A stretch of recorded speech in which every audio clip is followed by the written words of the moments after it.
मच्छर।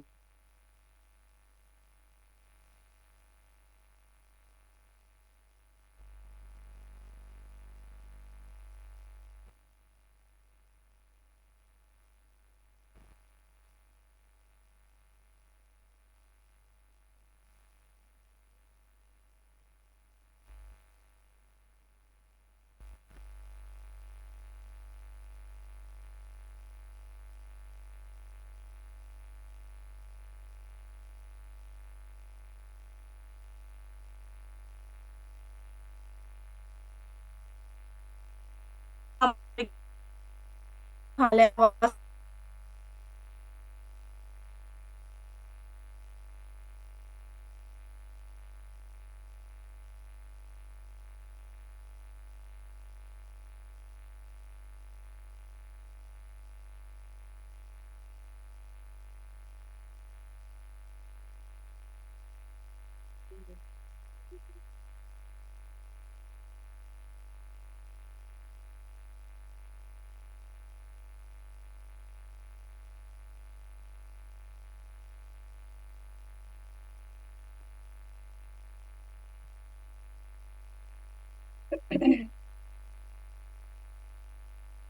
हाँ जी स्टूडेंट्स, आवाज आ रही है मेरी आप लोगों को?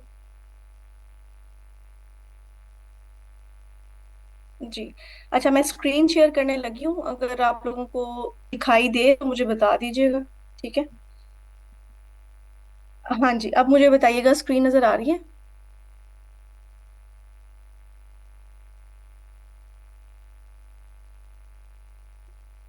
ओके।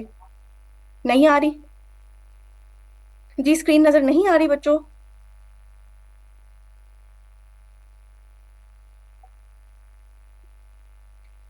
बच्चे ब्लैक है तो फिर आप ऐसे करें कि एक दफा मीटिंग को लीव करके ना दोबारा से ज्वाइनिंग करें। ठीक है। हाँ जी, चलें, ठीक हो गया। अच्छा जी, हमारे पास जो ओपिनियंस हैं उनको देखते हैं। ये जो इस वक्त मेरे पास ओपिनियन है। अच्छा जी, ये कहता है एंड्योर माई हार्ट। अब इस ओपिनियन के अंदर जो राइटर हैं उन्होंने क्या बात की है, ठीक है, ये हम देखेंगे। वकास यूनुस साहब, उनका ये आर्टिकल है। और इसके अंदर किस मुद्दे को आखिर वो उठाते हैं, क्या बात करते हैं, ठीक है, वो हम जो है देखते हैं। इसका जो आगाज है ना, वो बहुत ही खूबसूरत होता है। ठीक है, इसमें जो है वो ये कहा जाता है। अच्छा, ये प्लीज वाइट बोर्ड जो है इसके साथ आप जो है ना वो ना लिखिएगा स्क्रीन पर, ठीक है। जो मुझे अलाउ करें कि मैं लिखूं, आप लोग ना लिखें।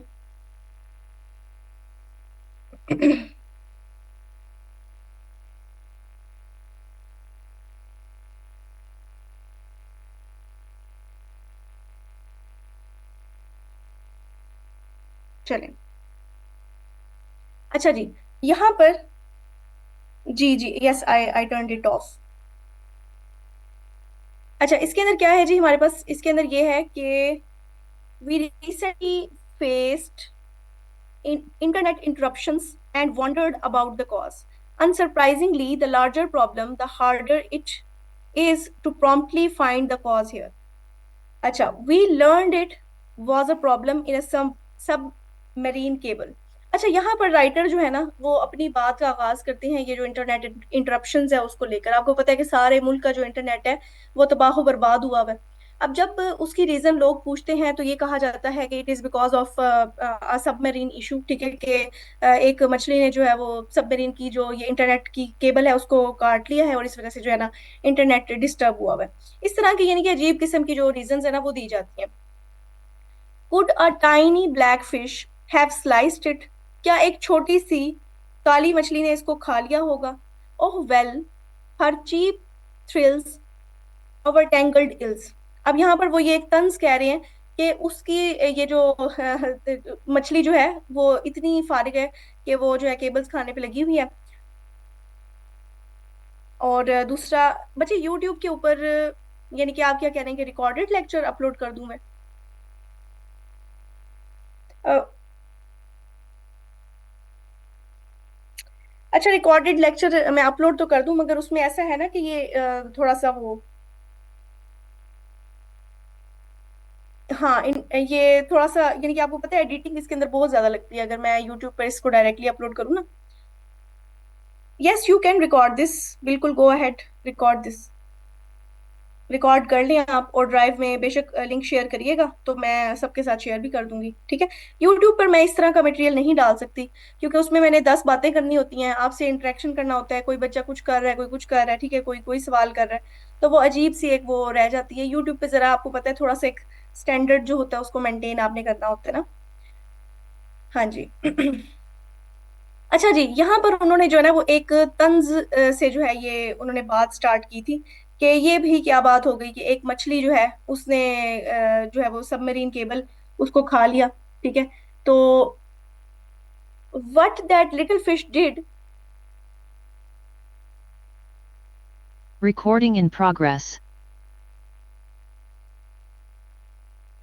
अच्छा, what that little fish did sent ripples far and wide. Many businesses took a hit and productivity plunged. The effect was anything but favorable for those striving to better their family's livelihood। अच्छा जी, यहाँ पर वो ये बात कर रहे हैं कि ये जो मछली वाली कहानी पूरी मुल्क को सुनाई जाती है, इससे क्या होता है कि मछली ने तो केबल खा ली और उसके बाद वो उन लोगों का जो रोजगार है वो खतरे में पड़ गया जिनका इंटरनेट के ऊपर जिनका टिकाव है, ठीक है। अभी जैसे मिसाल के तौर पे आपको पता है सोशल मीडिया, फिर उसके बाद आपको पता है फ्रीलांसिंग वाले सारे, फाइवर के ऊपर, अपवर्क के ऊपर, अब ये वो लोग हैं या उस असातिज़ा हैं जो पढ़ा रहे हैं जो कि ऑब्वियसली आपको पता है स्ट्रगल कर रहे हैं, ठीक है, दिन रात की मेहनत कर रहे हैं, लेकिन उससे क्या हो गया कि उनका जो बिजनेसेस है वो ठप हो गए हैं। दूसरी बात यह है कि it is 21st century, 21st century जिसके अंदर टेक्नोलॉजी का दौर दर रहा है। अब ये वो वाला तो जमाना है नहीं कि तलवारें लेकर जो है वो लैंड्स को फतह किया जाए और हल्ला बोल दिया जाए और वहां से गोल्ड और इस तरह की चीजें निकाल के गुजारा किया जाए। जाहिर है कि वक्त बदल गया है, अब जंगें और तरह की होने लगी हैं। तो इस टेक्नोलॉजी के दौर में अगर पूरे मुल्क में इंटरनेट जो है वो डिस्टरप्ट होगा तो ऑब्वियसली कितना नुकसान होगा, पढ़ाई का होगा, बिजनेसेस का होगा, यानी हर तरह का नुकसान होगा। तो यहाँ पर इन शॉर्ट राइटर जो है वो ये बात करते हैं कि ये जो चीज हमें बताई जा रही है ना कि मछली ने केबल को खा लिया और ये वो, इन चीजों से बाहर निकल आएं और कोई ढंग की बात करें, कोई अच्छा आर्ग्यूमेंट दे ताकि लोग जो है ना वो मुतमईन हो जाएं इस बात से। अच्छा, उसके बाद क्या कहते हैं जी, when asked if any city in Pakistan could boost. अच्छा, अब यहाँ पर इंटरनेट की का हवाला देने के बाद राइटर ना बड़ी खूबसूरती से एक दूसरे मुद्दे की तरफ हमें ले जाते हैं जो कि बहुत जरूरी है। अब वो कहते हैं कि ये सारे इंटरनेट के इश्यूज ये वो ये सारी बातें तो एक तरफ, लेकिन इससे भी एक बहुत बड़ा मसला हमारे मुल्क में परवान चढ़ रहा है जिसके ऊपर हमें अपनी तवज्जो मरकूज करने की जरूरत है।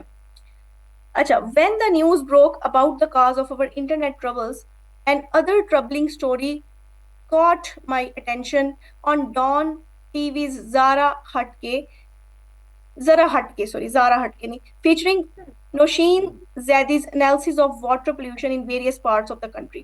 अब वो कह रहे हैं कि ये इंटरनेट की जो डिस्ट्रप्शंस हैं ये तमाम एक तरफ, लेकिन जो डॉन टीवी का न्यूज आता है, ठीक है, उसके अंदर एक ये उनका एक न्यूज चैनल यानी कि एक न्यूज सीरीज है जरा हट के, उसके अंदर नौशीन जैदी ने एक एनालिसिस पेश की कि जो वाटर पोल्यूशन पूरी कंट्री में फैल रहा है ना, उसके उसके ऊपर उन्होंने डाटा शेयर किया।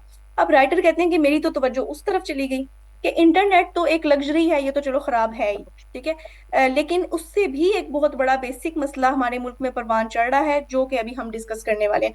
अच्छा, अब ये जो आर्ग्यूमेंट हम निकालते हैं ना, जैसे आप कोई बच्चे अक्सर मुझसे सवाल करते हैं कि ओपिनियन को कैसे रीड आउट करते हैं, फिर उसमें से क्या करना चाहिए, तो इसको ऐसे रीड आउट करते हैं जैसे अभी हम कर रहे हैं।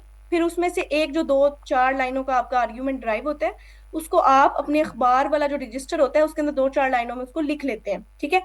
अब उससे क्या होता है कि पेपर वाले दिन आपको वो अच्छा खूबसूरत सा आर्ग्यूमेंट जो है ना वो याद आता है, और आप डायरेक्टली जाकर अपने सवाल में लिख कर आते हैं। तो उससे जो है वो आप, बच्चे माइक ऑफ कर दें जिसका ऑन है, नोट करें अपना अपना माइक।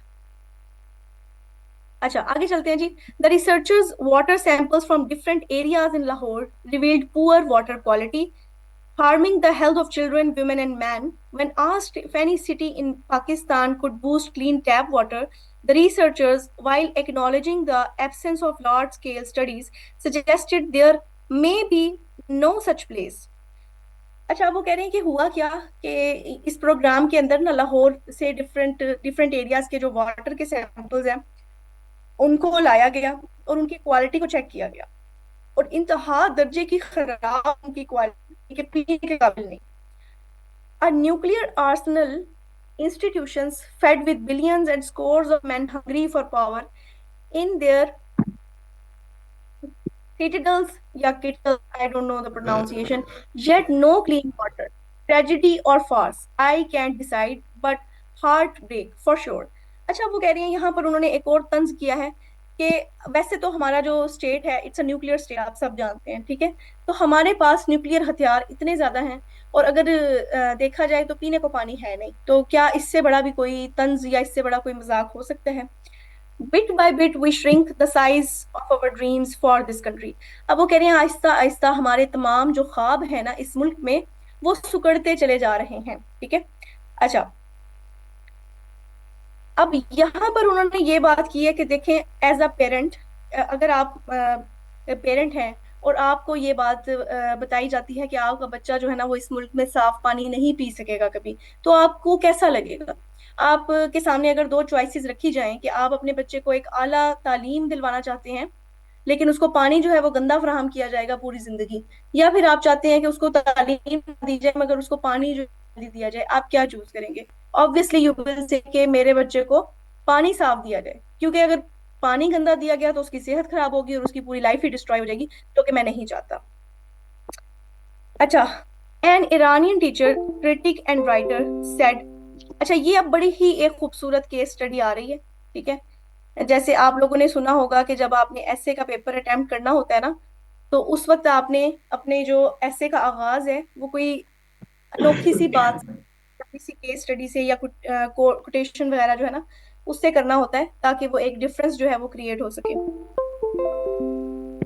ठीक है। अच्छा, ये पीछे माइक किसका ऑन, नवीद आपका माइक ऑन है, ठीक है, इसको ऑफ कर लें। और कोई है,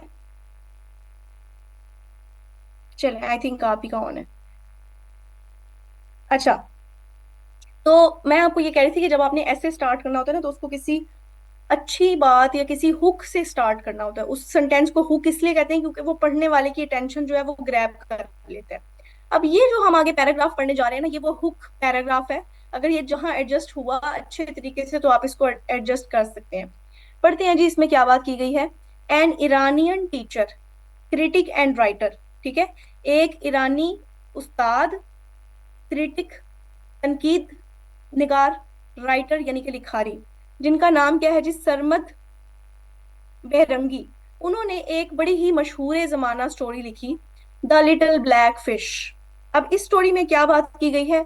it tells the tale of a small black fish living in a secluded stream alongside others who are content with their simple quiet lives।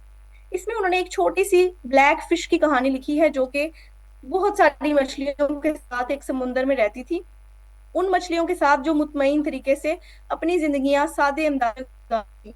But the little black fish is filled with curiosity, eager to explore the world beyond the stream, and has an irresistible urge to find the answer to a burning question. Where does the stream go? अच्छा, इसमें वो ये बात कर रहे हैं कि वो जो छोटी सी काली मछली थी ना, उसको बड़ा एक इश्तियाक था कि आखिर ये जो नदी है इसके पार क्या है। अब अपनी इस ख्वाहिश को पूरा करने के लिए वो मछली क्या करती है, वो जो है ना एक सफर इख्तियार करती है, यानी कि स्ट्रीम से बाहर निकलने का। अब जो बाकी मछलियां होती हैं वो उसे रोकती हैं कि नहीं नहीं, तुम उधर ना जाओ, ठीक है, उधर खतरा होगा, तुम्हारा सामना जो है वो मुख्तलिफ क्रिएचर्स से होगा, ठीक है, पता नहीं वहां पे क्या हो जाएगा, ये वो सारा डिस्करेजिंग मीन्स हौसला शिकनी उसकी की जाती है। लेकिन वो क्या करती है जी, कि वो मुसम्मम इरादा कर चुकी होती है कि नहीं, मैंने समुंदर से जो बाहर है ना, नहीं, नदी से बाहर जो है वो ट्रैवल करके देखना है कि है क्या। फिर आखिरकार क्या होता है कि उसकी जो क्यूरियोसिटीज हैं वो दूर होना शुरू हो जाती हैं, ठीक है, उसको अपने सवालों के जवाब मिल जाते हैं। The little fish is left with a choice, उसके पास एक ही चॉइस यानी कि रह जाती है, either submit to its power or sacrifice its life for freedom and justice, कि या तो वो अपनी जो है ना जिंदगी उसको एक नॉर्मल अंदाज में गुजारे जैसे बाकी तमाम मछलियां गुजार रही हैं, या फिर अपनी आजादी और इंसाफ के लिए जो है ना वो कुर्बानी दे दे। तो वो क्या करती है, in the end the little fish chooses to give its life. वो जो छोटी मछली होती है वो अपनी जिंदगी दे देती है, यानी कि बगावत करती है और जिंदगी दे देती है, अपनी आजादी जो है ना उसको वो खत्म नहीं होने देती। अब यहाँ पर ये बात की गई है, इन शॉर्ट वो कह रहे हैं कि it depends upon the people, के लोग जो है वो आम लोगों की तरह जिंदगी गुजारते हैं या उस छोटी मछली की तरह अपने अंदर एक जुस्तजू और ख्वाहिश पैदा करते हैं और कुछ नए तरीके, कोई नई चीजें जो है वो दरियाफ्त करते हैं। अब वो जो मछली है वो इसलिए काबिले जिक्र है क्योंकि उसको आज तक याद रखा गया है कि उसने अपनी जो बाउंड्रीज है उनको क्रॉस किया, उनको तोड़ा, ठीक है। तो उन लोगों को भी हमेशा याद रखा जाता है जो कि कुछ थोड़ा बोल्ड करते हैं, थोड़ा हट के करते हैं, ठीक है। वो बेशक अब मछली तो मर गई लेकिन उसकी जो याद है, ठीक है, वो हमेशा जिंदा रहेगी। अच्छा, उसके बाद अब इस कहानी का, इतनी बड़ी कहानी बताने का मकसद क्या है जी? इसका मकसद ये है कि जब एक बंदा हिम्मत करता है तो उसके पीछे बाकी लोग भी उसको देख कर जो है ना वो हिम्मत करते हैं, ठीक है, उसके साथ जो है वो शामिल हो जाते हैं। अब वो कह रहे हैं कि पाकिस्तान में एक टाइम था कि बहुत कम लोग जो है ना वो ओपन होते थे, उनकी अपनी एक आवाज होती थी, ठीक है। लेकिन अब क्या है, आहिस्ता आहिस्ता लोग जो है ना वो बनते जा रहे हैं, काफिला जो है वो बनता जा रहा है। अब आपने अगर सोशल मीडिया को अगर आप फॉलो करते हैं ना, आपको पता चलेगा कि बहुत सारे ऐसे सोशल मीडिया सेलिब्रिटीज हैं अ, जो कि बहुत ओपन क्रिटिसिज्म करते हैं, ठीक है, यानी कि पॉलिटिशियंस भी किया, ये वो सारा, यानी कि तो अब वो क्या है कि है तो उनको खतरा, ठीक है, लेकिन वो इस बात से झिझकते नहीं है, कि वो परवाह नहीं करते कि ठीक है, जिसने जो करना है वो कर ले, लेकिन हमने अपना जो ओपिनियन है वो देकर रहना है। तो वो कहते हैं कि जब आपने कोई तब्दीली लेकर आनी होती है तो आपकी वो जो आवाज है ना उसको टूटना नहीं चाहिए, ठीक है। ये देखें, no nation has ever risen without giving the courage to its citizen to speak openly. कोई भी कौम आज तक तरक्की नहीं कर सकी अनलेस कि उसने अपने जो आम शहरी हैं उनको बोलने की एक ताकत दी हो। The path to progress is paved not with silence. जो आपकी तरक्की का रास्ता होता है ना उसको खामोशी से पेव नहीं किया जाता, पेव होता है उसको हमवार करना। We must give our people the strength and assurance that their voices matter, that they can challenge, question, and declare even when their words make us uncomfortable. हमें अपने लोगों को ये हौसला देना चाहिए कि वो कंफर्टेबल तरीके से जो है ना अपना स्टांस आगे रख सकें। जैसे हजरत उमर रजी अल्लाह तआला अन्हा का जमाना था ना, तो लोग उनसे आम सवाल किया करते थे, ठीक है। जैसे आपने पढ़ा होगा कि वो महफिल में, बल्कि इनफैक्ट मर्द ही नहीं औरतें भी होती थी जब वो खिताब करते थे, और लोग उनसे ओपनली क्वेश्चंस करते थे। जैसे उन्होंने महर की जो रकम है, औरतों का जो हक महर होता है वो मुतय्यन करना चाहिए, ठीक है। तो एक औरत जो है उन्होंने महफिल में उन्हें कहा कि आप कौन होते हैं ये हक महर को फिक्स करने वाले? ये तो नबी पाक ने फरमाया है कि जितना हो उसके औरत को देना चाहिए, ये तो गिफ्ट होता है शोहर की तरफ से बीवी को। तो इस पर जो है वो उसने कहा था कि आप जो है ना वो इस पर माजरत करें, आपने ये जो बात की है ना ये ठीक नहीं की। तो फिर उन्होंने किया, ठीक है। तो देखिए, अब आज के जमाने में क्या आप अपने हुक्मरानों के सामने जाके इस तरह का सवाल कर सकते हैं कि ये जो तुम लोग कर रहे हो ये क्यों कर रहे हो? कभी भी नहीं कर सकते ना। आपको जाहिर है कि आपको आपके साथ जो होगा सलूक वो आप भी नहीं जानते फिर। अच्छा, चलें जी। ये ओपिनियन जो है इसमें ये बात की गई थी, यानी इसमें एक तो फ्रीडम ऑफ स्पीच की बात की गई थी, दूसरा इसमें हमारे जो वाटर क्राइसिस हैं उनकी बात की गई थी। अच्छा, उसके बाद जी आगे चलते हैं। अगला जो हमारे पास आर्टिकल है वो है टू वॉर्स, दो जंगें। अब कौन सी दो जंगों की बात की है जी? देख लेते हैं। अच्छा, इसमें क्या है जी? Following 9/11, the ashes of the World Trade Center in New York ignited fires in different parts of the world. Even now, 23 years later, those fires are proving difficult to extinguish.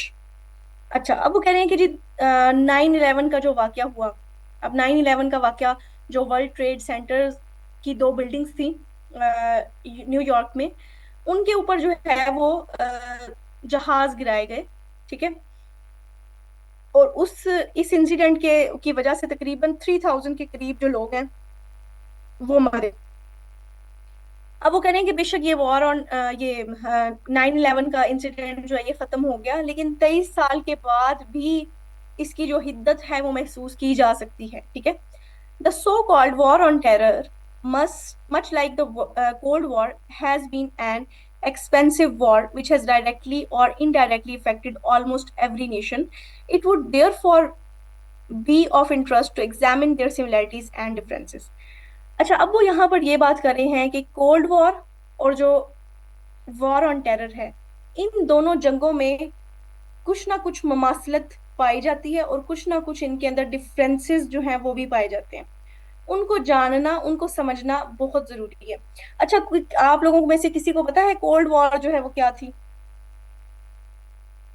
Ma'am ये Russia और US के दरमियान में थी, और इसकी जो main reason थी वो आइडियोलॉजी थी, सोशलिस्ट, और एक और थी कम्युनिज्म और कैपिटलिज्म। हाँ जी, बिल्कुल बिल्कुल ठीक है।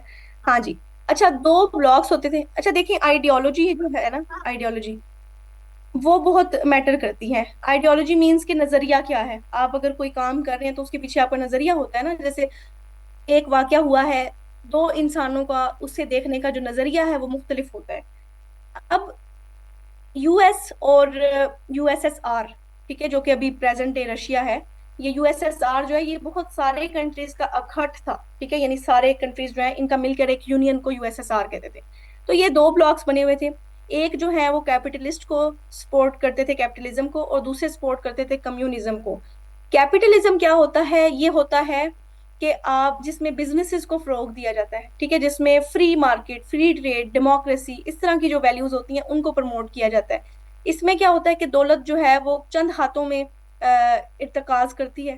ठीक है, यानी कि जो ऑब्वियसली अभी भी आप देख लें दुनिया की, वो कहते हैं कि 90% वेल्थ जो है वो 1% लोगों के पास है। आप भी इनफैक्ट जो है 5-6 नाम बता सकते हैं अमीर लोगों के। बिल गेट्स हो गया, उसके बाद ये जेफ बेजोस हो गया। ठीक है, ये अलीबाबा को का जो अली एक्सप्रेस का मालिक है। तो जो कैपिटलिज्म था वो सपोर्ट करता था कि बिजनेसेस होने चाहिए। ठीक है, फ्री ट्रेड होनी चाहिए, फ्री मार्केट होनी चाहिए, कि लोग आराम से अपनी जो अपनी प्रोडक्शन है उसको सेल कर सकें, परचेज कर सकें। जबकि कम्युनिज्म जो है वो ये आइडियोलॉजी थी, जो कि यूएसएसआर की आइडियोलॉजी थी, कि नहीं भाई, एक फैक्ट्री है उसके अंदर अगर 100 मुलाजिम काम कर रहे हैं तो जो प्रॉफिट आता है उसका 90% हिस्सा तो वो बंदा ले जाता है जिसकी जो जिसने फैक्ट्री लगाई हुई है। तो 10% हिस्सा जो है वो तनख्वाहें देकर फारिग हो जाता है। ऐसा नहीं होता। एक फैक्ट्री है, उसके जितना प्रॉफिट है वो जो 100 लोग उसमें काम करें 100 में बराबर तकसीम कर दिया जाए। ठीक है, तो this was the concept of communism. और ये दो बड़े ब्लॉक्स थे जिनकी आपस में जो है वो काफी वो रही। ठीक है। अब इन दो ब्लॉक्स के अंदर क्या हुआ, आहिस्ता आहिस्ता कंट्रीज जो हैं वो शामिल होना शुरू हो गए। ठीक है, अब ये आपको पता है कि वर्ल्ड वॉर 2 जो है ना वो 1945 में एंड होती है। ठीक है। उसके बाद ये जो दो ब्लॉक्स हैं, यूएसएसआर और यूएसए, ठीक है, ये दो ब्लॉक्स जो हैं ये सामने आ जाते हैं। एक की आइडियोलॉजी ये होती है, एक की ये होती है। अब इसको, ये जो दौर चलता है टिल 1991 तक। ठीक है, 1945 से लेकर 1991 तक, इसको कहते हैं कोल्ड वॉर। कोल्ड मीन्स ठंडा, ठंडी वॉर। अब ठंडी वॉर वो ही हो सकती है ना जिसमें आम तो लड़ाई ना हो, यानी कि ना बंदूकों से ना तलवारों से, बल्कि आइडियोलॉजिकल जंग जो है ना वो हो। ठीक है, कि कुछ कंट्रीज किसी में शामिल हो रहे हैं, कुछ किसी में शामिल हो रहे हैं, तो वो एक टसल जो है वो भी चल रही है। और लेकिन वॉर जो है वो गर्म भी नहीं हो रही। ठीक है, यानी कि मैदानों में नहीं लड़ी जा रही। अब ये जो कोल्ड वॉर की टर्मिनोलॉजी है ये सबसे पहले जॉर्ज ऑरवेल ने इस्तेमाल की थी। ये एक राइटर थे। ठीक है, इन्होंने एक बड़ा, आई थिंक इनका वो 1988 एक बड़ा फेमस नॉवल था। इन्होंने जो है वो ये लिखी थी। अच्छा, उसके बाद उन्होंने ये बताया हुआ कि 1991 के अंदर जो है ना, जब ये यूएसएसआर या सोवियत यूनियन टूट जाता है और अपने मुख्तलिफ मुल्कों में तकसीम हो जाता है, जिसमें आपका रशिया, प्रेजेंट डे रशिया आ जाता है, ठीक है, मेजर।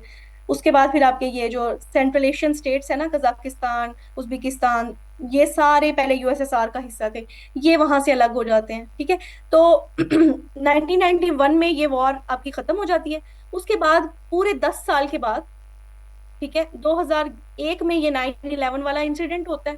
और उसके बाद कौन सी वॉर स्टार्ट हो जाती है? जी बताएं जरा फटाफट वार से। On terror. War on terror. हाँ जी, जी शाबाश। उसके बाद जी आपकी वॉर ऑन टेरर जो है ना, वो स्टार्ट हो जाती है। अब वॉर ऑन टेरर क्या थी कि अमेरिका ने ये ठान लिया था कि हमारे साथ जो है वो बड़ी ज्यादती हुई, क्योंकि 3,000 लोगों का मर जाना कोई आम बात नहीं होती।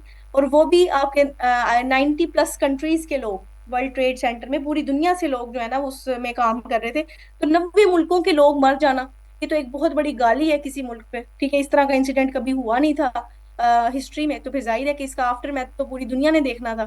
तो यूएस ने कहा कि हम अब डिक्लेयर करते हैं वॉर टेररिज्म के खिलाफ, या either you are with us or without अस, ठीक है। यानी कि पाकिस्तान के लिए भी उन्होंने यही स्टांस दिया था कि या तो आप हमने हमारा साथ देना है, या फिर आपको भी हम अपने खिलाफ ही समझेंगे। हाँ जी, कुछ कहना चाह मैम रहे हैं? ये मैम ये स्टेटमेंट ऐसी थी कि प्रेसिडेंट ने कहा था कि एदर माई वे और हाई वे। हाँ जी, हाँ जी, बिल्कुल ऐसा ही है। अच्छा, उसके बाद जी वो कहते हैं कि 9/11 का जो आफ्टर है वो पूरी दुनिया ने देखा, फिर कैसे अफगानिस्तान में ले हुए, ठीक है, ड्रोन अटैक्स किए गए, फिर पाकिस्तान ने जो कुछ बर्दाश्त किया। अब पाकिस्तान में जो आपको पता है कि आप लोगों ने तो आंख ही इसमें खोली होगी ना, ये बम धमाकों वाले दौर में, कि कभी कहीं पे सुन रहे हैं कि कभी कहीं धमाका हो गया, कभी कहीं पे धमाका हो गया। तो ये इस तरह का जो सिचुएशन है ये इसलिए बनी थी क्योंकि जो तालिबान थे ना, वो ये कहते थे कि पाकिस्तान अमेरिका का साथ दे रहा है, तो हमने अब पाकिस्तान से बदला लेना है। तो ये अब इस पूरे सिनेरियो में, चाहे पाकिस्तान यूएस का साथ देता या ना देता, दोनों तरफ से पिसना उसने ही था, और पिसा पाकिस्तान, ठीक है। उनके 3,000 बंदे बने मरे थे वर्ल्ड ट्रेड सेंटर वाले इंसिडेंट में। और वैसे हमारे जो है वो 80,000 बंदा जो है वो मरा, ओवरऑल जितना भी ये हमारे टेररिज्म वाला दौर चला है ना उसके अंदर। अच्छा, while the cold war was between two blocks, with other states taking a side, the ongoing war on terror was supposed to be between nation states and violent non-state actors. अच्छा, अब ये बड़ी इंपॉर्टेंट बात है। वो कह रहे हैं कि कोल्ड वॉर तो आपकी थी दो ब्लॉक्स के दरमियान, ठीक है, लेकिन आपकी जो वॉर ऑन टेरर थी, ये किसके खिलाफ थी जी? ये नेशन स्टेट्स के, यानी कि जो आपके मुल्क होते हैं उनके, और नॉन स्टेट एक्टर्स के खिलाफ थी। नॉन स्टेट एक्टर्स वो होते हैं जो कि एक मुल्क में रियासत का हिस्सा ना होते हुए भी उसकी पॉलिटिक्स, उसकी इकोनॉमी, उसकी सोशल लाइफ को इफेक्ट कर रहे होते हैं।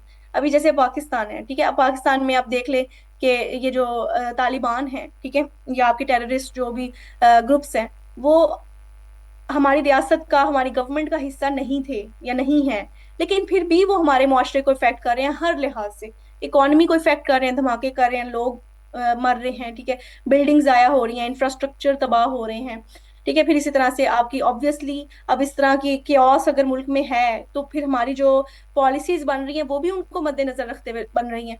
तो वॉर ऑन टेरर जो है वो नेशन स्टेट्स और नॉन स्टेट एक्टर्स के दरमियान थी। इन रियलिटी, हकीकत में, some states did provide space, finance and ideological and diplomatic support to violent non-state actors, otherwise it would be difficult for the latter to survive. अब वो कह रहे हैं कि नॉन स्टेट एक्टर्स जो है ना, इनको भी सपोर्ट करने वाले कुछ स्टेट्स थे, ठीक है, तभी तो इनके पास पैसा आया, तभी इनके पास असला आया, ठीक है, अदरवाइज तो ये सरवाइव ना कर सकते। Therefore, Taham, though terrorist groups were also active during the Cold War, the post 9/11 era saw a mushroom growth in their numbers. Al Qaeda was established much before the war on terror, but it spawned and inspired a number of extremist groups. Therefore, the war on terror not only impacted the sovereignty of states but also the territorial integrity of a few. अच्छा, ये बड़ी important बात है। अब वो कहते हैं कि 9/11 के जो बाद का दौर था, ठीक है, पोस्ट 9/11, पोस्ट कहते हैं जो बाद का दौर होता है, प्री, या प्री कहते हैं जो आपका पहले का दौर होता है, जैसे प्री पार्टीशन, पार्टीशन से पहले, और प्रो पार्टीशन यानी कि पार्टीशन के बाद। अच्छा, अब वो कह रहे हैं कि जो ये 9/11 के बाद का दौर था, पोस्ट पार्टीशन, इसके अंदर आपका ये सीन था कि ये जो टेररिस्ट जमातें थी ना, ये बहुत ज्यादा मशरूम ग्रोथ, मशरूम कहते हैं जो खुम्बियां होती हैं ना मशरूम्स, उनकी ग्रोथ बहुत तेजी से होती है, फैल जाती है पूरे एरिया पे। तो इस तरह से ये जो एक्टर्स है ना, ये वो कह रहे हैं कि ये बढ़ते और परवान चढ़ते चले गए। अब इसके अंदर वो कहते हैं कि अलकायदा की अगर आप बात करें, सबसे बड़ी टेररिस्ट जमात डिक्लेयर हुई थी। तो ये जो है वो कह रहे हैं कि ऐसा नहीं है कि 9/11 के बाद बनी है, ये तो उससे भी बहुत पहले की जमात है, ठीक है। और ये आपको पता है उसामा बिन लादेन इसका लीडर था। ये एक सऊदी एलीट बंदा था, यानी कि अमीर बंदा था, अमीर खानदान का वारिस था, ठीक है। इसने जो है वो उस चीज को जो है वो यानी कि सपोर्ट किया, ठीक है, जिहादी कल्चर को, ये वो सारा। फिर आपको पता है कि सीरिया, इराक, ये माइक बंद कर दे, लीबिया, यमन, अफगानिस्तान, इन इन कंट्रीज ने बहुत ज्यादा जो रुबीना, आपका माइक ऑन है बच्चे।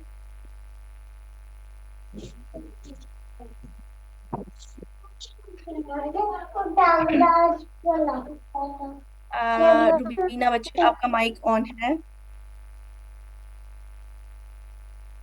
चले, I think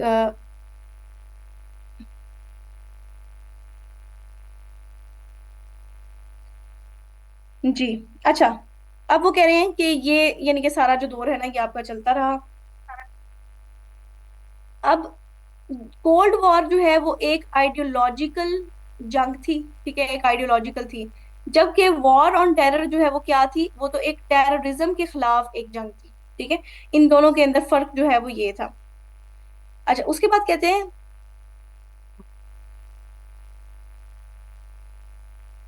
on the other hand, war on terror remained largely focused on specific regions, particularly in the Middle East.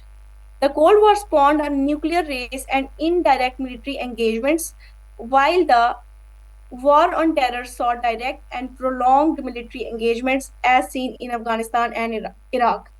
अच्छा, वो कह रहे हैं कि दोनों जंगों में फर्क ये था कि जो आपकी वॉर ऑन टेरर है, ये मिडल ईस्ट वाला जो रीजन है ना, यानी कि सऊदी अरेबिया, ठीक है, ये सीरिया, यमन वगैरह, ये जो रीजन है, इसके अंदर कन्फाइंड रही, ठीक है, और अफगानिस्तान तक आई। जबकि जो कोल्ड वॉर है वो तो पूरी दुनिया को उसने अपनी लपेट में लिया। और उसके बाद जो आपकी ये न्यूक्लियर की वो जो है ना एक रेस, वो स्टार्ट हुई। आपको पता है सबसे पहला कौन सा स्टेट था जो न्यूक्लियर हुआ था? जी, कोई बता सकते हैं?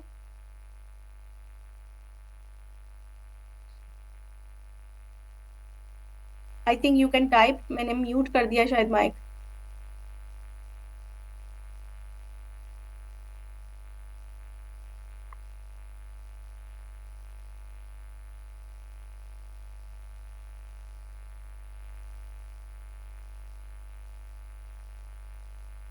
है, अफगानिस्तान न्यूक्लियर हुआ था सबसे पहले।